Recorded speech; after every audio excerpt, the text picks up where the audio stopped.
Are you wondering how to seal the grout in your shower or backsplash?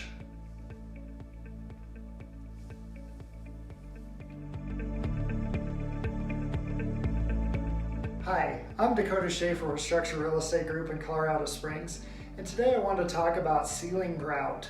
Whether it be in your showers, the backsplashes, or your tile floors, you usually have a lot of grout in your home. And this process makes it much easier to clean and makes it stain resistant as well.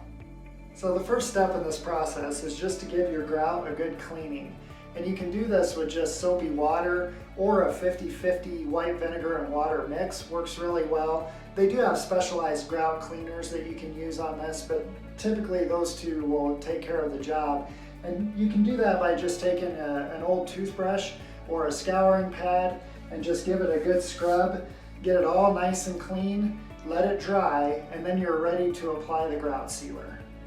Now you want to do a little bit of research on what type of grout sealer will work best for what you have, because different types of grout sealers may work with one type of tile and grout and not with another. So do a little bit of research on that first.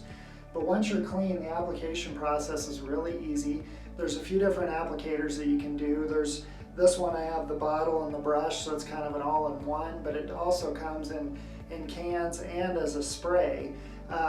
With the can, you need a paintbrush or something like that to go through the grout lines and apply it that way. With the spray, you just spray the tile and everything.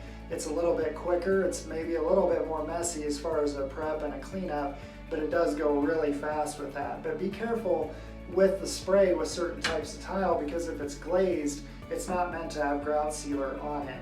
And so then you can get a film on your tile if it's glazed. So we're going to use this type of applicator, and I'll show you how to do that.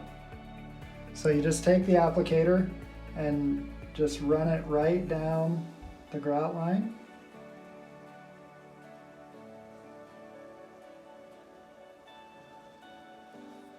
And then make sure you have a rag and wipe off any excess off of the tile. You let that dry, do a second coat if you'd like, and then you're good to go. Thanks for watching our video. If you have any questions at all, feel free to hit the contact button on our page or call the number on the screen. And we'd love to have you subscribe to our channel for more homeowner maintenance tips.